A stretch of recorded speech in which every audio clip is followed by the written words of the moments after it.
You. Easy. Easy. Save your strength. I'm getting you out of here.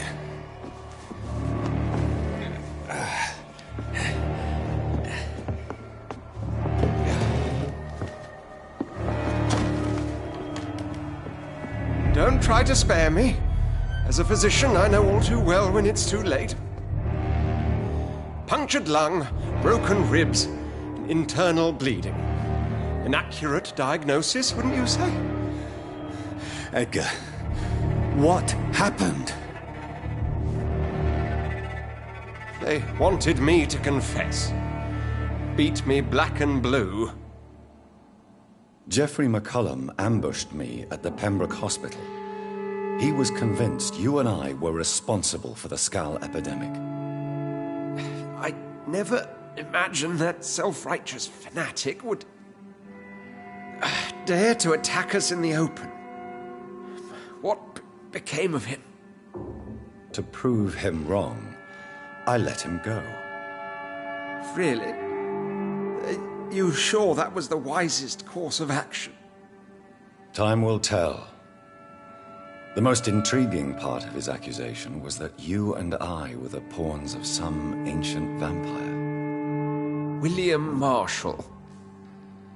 Yes, they tortured me to make me confess the same nonsense.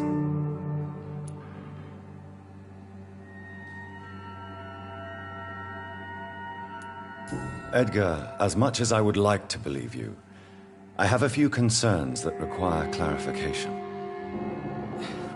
What do you mean? William Marshall, for example. You speak of him as if you know him. How is that? Jonathan, I cannot say I'm ready for another round of questions.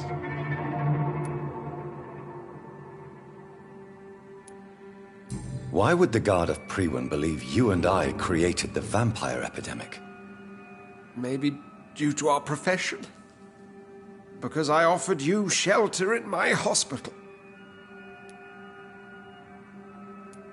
What can you tell me about William Marshall? Not much. History paints the story he was the greatest knight who ever lived. Amongst the immortals, he had a yet greater legend.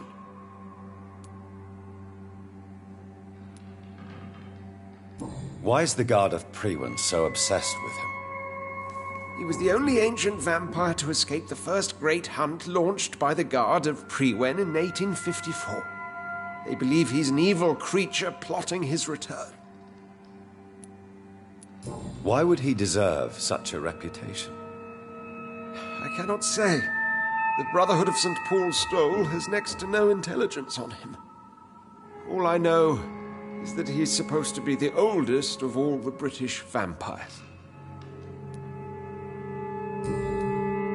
While investigating the epidemic, I read some of McCullum's findings. I think you have some explaining to do. I have nothing to hide, Jonathan. Nothing at all. Do you know Doris Fletcher's real name? No, I'm afraid not.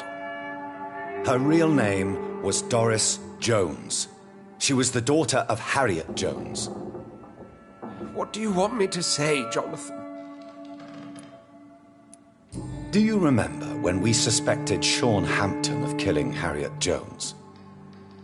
Yes. The terrible episode that came as a shock to us all. Harriet Jones faked her own death. When I found her in the sewers, she confessed she wanted everybody to pay for what happened to her. That woman was extremely bitter, full of hatred and festering anger. Doris Fletcher visited her mother at the Pembroke Hospital. That's how she first got infected. I know nothing about that. Miss Fletcher once came to visit the sick. That is all I know. No, Edgar, there is more. Doris Fletcher was Harriet Jones's daughter. They exhibited the same symptoms: blind hate and strong physical mutation. What does this sad story have to do with us? Do you know where we are?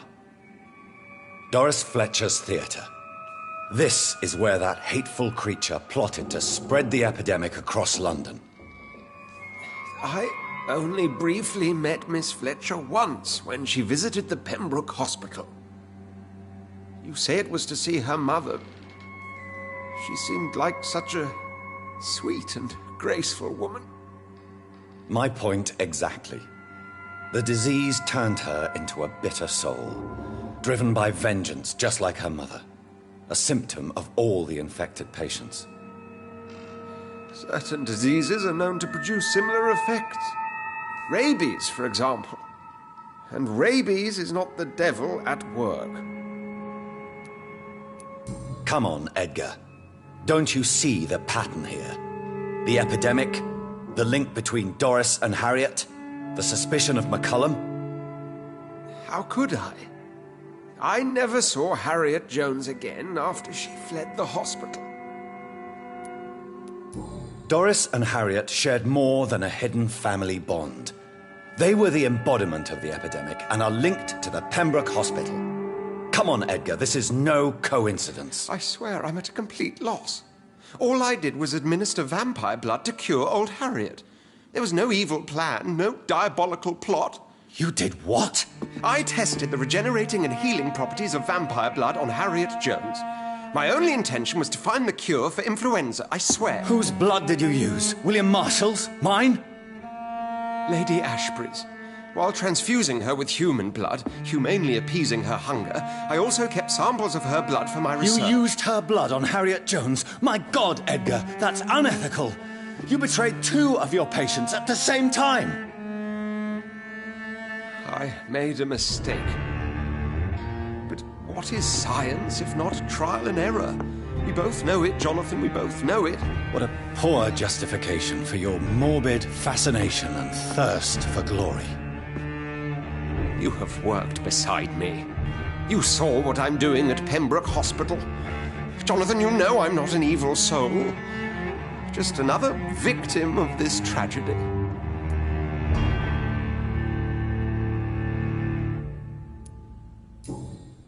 Yes, Edgar, you're about to die.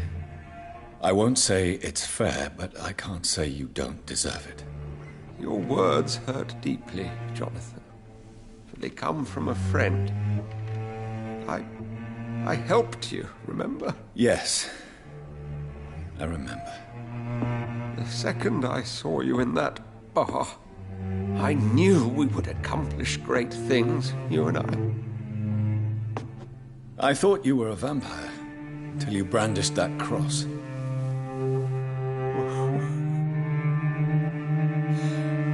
You looked so lost when you opened that door. For a few seconds I thought you were there to kill me. I think we were both afraid. And now, I feel true fear. Is there an afterlife? What will become of me when I'm dead, Dr. Reed? I really cannot say, Dr. Swansea. In the end, life betrays us all.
return later.